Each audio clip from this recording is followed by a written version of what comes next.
Hello everyone, welcome back to the channel. We're back here at Fred Bean's Mazda in Abington, Pennsylvania to check out this brand new 2025 Mazda CX-90. This is the Turbo Preferred trim with all-wheel drive in jet black mica paint. So we have the inline six-cylinder turbocharged action in this mid-size three-row SUV. Plus, we got a sale price on this vehicle under 39 grand for a rear-wheel drive biased all-wheel drive vehicle with 6 cylinders. Sounds like some good value to me. But you know what? We'll take a look at it and you can let me know if this is the way you would rock and roll down the road. So let's dig in. The front end of this CX-90 and the jet black mica paint, full spread of LED lighting up front, including the turn signals, functional side air curtains. Up top around the Mazda badge, we have some chrome trim and gloss black on the grille, flat black down below. As we come around to the wheel and tire package on the CX-90, it's a 19-inch lighter gray aluminum alloy wheel, Mazda badge on the center cap. These wheels are wrapped in Toyo Open Country all-season tires, 265 on the width, 55 series sidewall 19s, all 4 corners, all-wheel drive. Moving on out, there is that jet black mica paint. We do have some flat black around the wheel wells and down along the door sills. Very large SUV. In the back, inline 6 right up here on the front of the fender. Color match side view mirror cap with LED turn signals. We have a color match front and rear door handle. Left side fuel filler cap, 18.5 gallon fuel tank. Up top, as you can see, we're color matched on the roof. We have aluminum on the roof rails, and we do have a standard sunroof, but no shark fin antenna. As we come over the back side, we have the wiper down below on the glass, and then we have a full spread of LED lighting in the back as well. Mazda badge in the center, CX-90 all-wheel drive on the left, Skyactiv G on the right, and our exhaust is tucked up underneath the rear bumper. Under the hood of this CX-90 Turbo Preferred, we have Mazda's 3.3-liter turbocharged inline 6-cylinder engine, made it to an 8-speed automatic transmission. 280 horsepower, 332 pound-feet of torque. Now, you can get more power out of this engine by moving up to the Turbo S premium trim. That is going to get you 340 horsepower and 369 pound-feet of torque. But if you move up to get the extra horsepower and torque, you're going to have to put in at least premium fuel. This particular one will run on 87 or regular unleaded gas.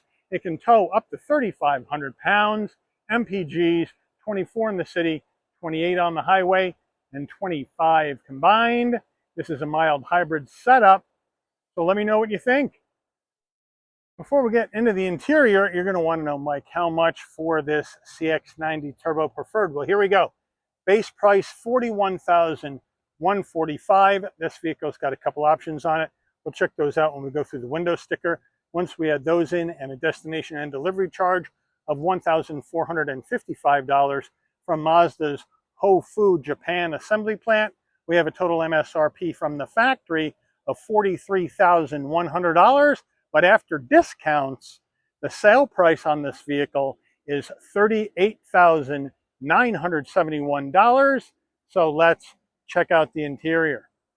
Starting with the driver door panel, we'll move in closer. Black soft touch across the top. Then we're going to have black and silver plastic trim into the brushed aluminum. Soft armrest with that bronze cross stitch. Flat black on the switch gear. We're not going to see, though, in this Turbo Preferred trim, power fold mirrors or memory seating. Now we have a nice large door pocket as we move in. We have a nice large dead pedal brake and accelerator. Seating wise, power seat with lumbar for the driver, power seat without lumbar front passenger. Black leather, bronze cross stitch, bolstering feels firm. Headrests feel soft. Front passenger door panel, same action as the driver. As we move on over to the dash, soft touch. Again, more brushed aluminum into the heat and air vent, and then down below, a nice large glove box. Now, as we swing it on over, we have Mazda's low-profile 12.3-inch infotainment system, wireless CarPlay, Android Auto, and it does have touchscreen capability when you have CarPlay or Android Auto up on the screen. Otherwise, you're using the dial on the center console. So we can go to information, fuel efficiency monitor, vehicle status monitor. We can go back. We can come down to entertainment. Right, there's your source list, FM, AM, Pandora, Bluetooth, no Sirius XM in this one. We can go back. We can come on down to communication. It's where you're going to Bluetooth your phone or hook up a device. As we come on down further, we have our navigation. No built-in nav. All maps and nav will come through your phone. And we can come down to vehicle settings. From here, you have in-vehicle displays. Set up your speakers, safety settings, vehicle settings, connectivity settings. Here again, you can go in here, set up your Wi-Fi hotspot, or again, Bluetooth up a device. We come back, we have your system settings where you can change the clock, the language, right? Miles per hour, kilometers per hour, that sort of thing. That is in that part there. And then you can come up to vehicle settings right here. And this is where you can set up how you want your door locks to work, exterior, interior lighting to work, rain sensing wipers on or off, occupant comfort, rear seat alert, all that jazz will be in there. So a very basic system, but very functional. And then we can go back to our home button, or back to the beginning. We can go to reverse, and we have a good size backup camera. We don't have trajectory. I'd like to see that in here. But otherwise, it's clear. We can go back to park. And we're back to the beginning. So there you have it. Push button start, four-way hazards. Down further, you have a couple heat and air vents with dual climate right there, as well as three-stage heated seats for the driver and the front passenger. And then down further, we do have a 12-volt. That's a wireless charging pad. Drive modes, which we'll check out when we go through the dash. Here's the gear shift to go through this 8-speed automatic with hill descent control, 2 cup holders, the Mazda key fob right here, looking good. And on the side, you have lock, unlock, pop the tailgate panic button. Nice weight. I do like this trim instead of gloss black. It's plastic trim, but it's silver and black, so it's not going to show fingerprints or scratches. So that's a nice touch. Here's the dial I was using to go through this infotainment screen. Electric brake, auto vehicle hold. There's your volume and your favorites for your radio. And then we have a soft armrest. We can open it up. It opens up like that. And in here, we have a couple of USB-Cs and a felt-lined area for more storage. CX-90 steering wheel, leather wrap wheel, nice 10 and 2 notches with a light gray cross stitch. We have a trim ring and the Mazda badge on the horn button, round bottom wheel, but I have plenty of room to get in and out of the CX-90. It's a nice, big, open and airy passenger cabin here at 5'11".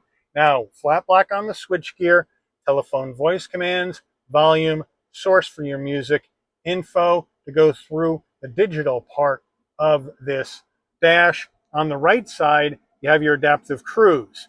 We do have paddles to go up and down this 8-speed automatic manually if you would like. On the left, we have our headlight controls, turn signals, high beams. On the right, front and rear wiper. And on the bezel of the dash, right here, you can brighten or dim the dash on the right side. And then on the left side is your trip reset. So they got them a little bit hidden there. Down over here on the left, safety suite on or off, parking sensors on or off, traction control on or off, iStop, which is Mazda's engine auto stop start technology, on or off, pop the tailgate, and we do have a manual tilting and telescoping wheel. And then we have this very familiar Mazda setup here with analog gauges on the left and right and a digital gauge in the center. We can check out our drive modes. We have sport, normal, and off-road. I think for today we'll just stick it in normal.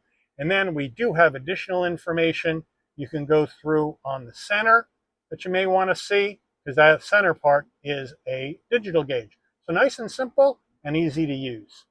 Overhead console, we have a spot for our shades right there. If you'd like to have your LED dome lighting come on and off when you open and close the door, this button remains off. So when you open the door, lighting comes on, close the door, lighting will dim out.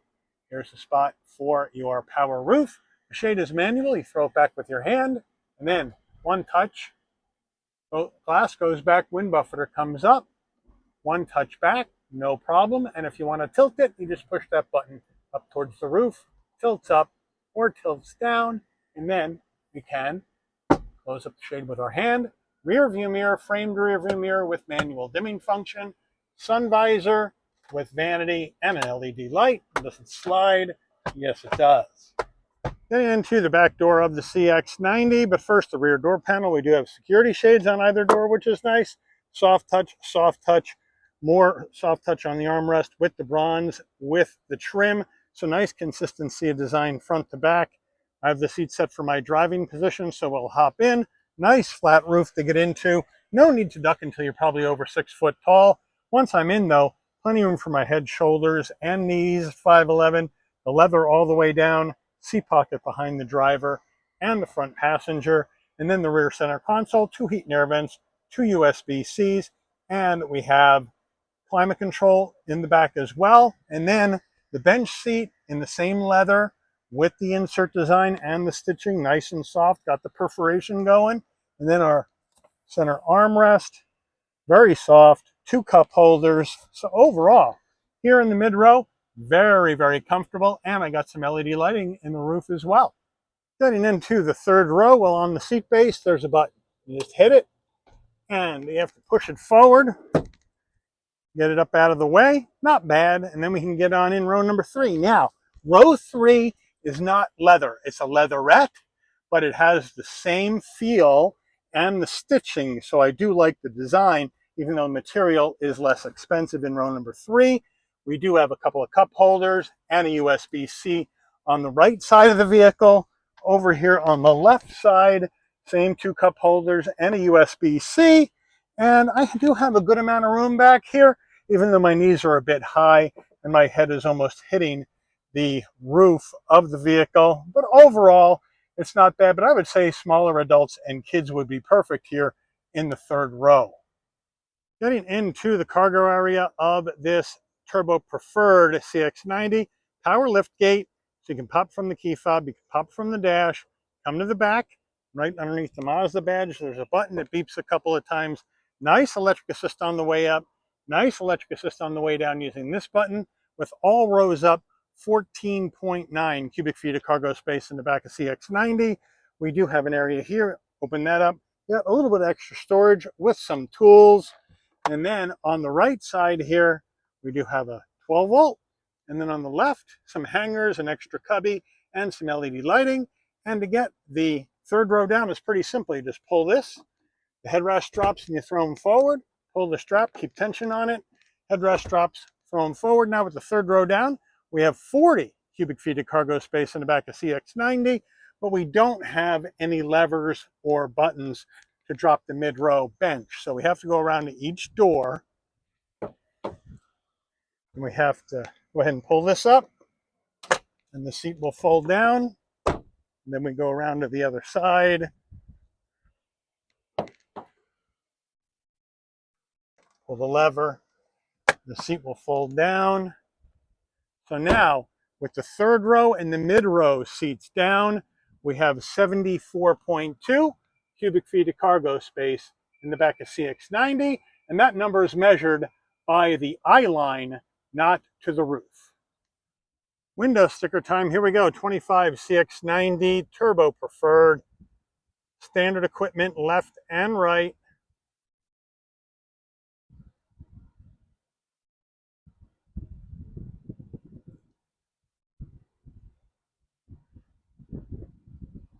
The options, preferred package is included. Then we have the cargo tray and the carpet set. $43,100 MSRP, but after discounts, $38,971. MPG estimates, that's pretty good for an inline 6, but it is a mild hybrid, which is going to assist with this gas mileage. Government safety ratings. Final assembly, Hofu, Japan. Engine transmission, Japan as well. Take this baby out for a spin. All right, we're out on the road in this 25 CX-90 Turbo Preferred, and right off the bat I got great visibility out of all the glass, good visibility out the rear view mirror, nice size side view mirrors, blind spot monitoring, cross traffic alert, lane keep assist pre-collision, all that action in here for safety, LED exterior lighting up front and out back for safety as well. And for lower end trim on the CX-90, it's got some nice stuff in it. You get the larger 12.3 inch infotainment system with wireless CarPlay, Android Auto, touchscreen capability when you have CarPlay or Android Auto up on the screen, dual climate, heated seats, wireless charging. You got some drive modes. We don't have a heated steering wheel. Would like to see that in here because we got the roof. So I got the roof and I got heated seats. I'd like to see a heated steering wheel. And then we got connectivity and a third climate zone in the mid-row bench, 8-passenger configuration, connectivity in row number 3. So they're giving you a lot of nice stuff in this Turbo Preferred trim. Now you still get the Turbo Inline 6, but it is the lower horsepower version, 280 on the horsepower, 332 on the torque. But the upside to that is it takes regular unleaded gas, 87 octane. If you want to move up and get the 340 horsepower, 369 pound-feet of torque version of this inline 6, you're going to have to put in at least 91 or premium unleaded fuel. And with an 18.5 gallon fuel tank, that's going to save you some serious money. So if you don't need the extra ponies, this one may be fine for you. Suspension, really well damped, feels good, no problems at all. Chassis is well tuned, rides very smoothly, got nice large 55 series sidewall to soak up the bumps. And when you need the power is there for the most part. And I think this is maybe where this lower horsepower version runs into a little bit of problem, is on the performance of this inline 6. You know, they just came out with it and it needs a little bit more refinement. When you take off, it's a little jerky out of the lower gears because you got the turbos, you got that electric motor trying to get the vehicle going, and it just isn't quite perfected yet as far as that goes. And I'll show you what I mean here in a minute. But the other thing is we have an enormous turning radius here of 20.6 feet. So we'll check that out. There we go. It gets around okay, but it is pretty big. Now, what I mean by taking it off, we'll stop. The brakes feel good. We're in regular mode, so let's go.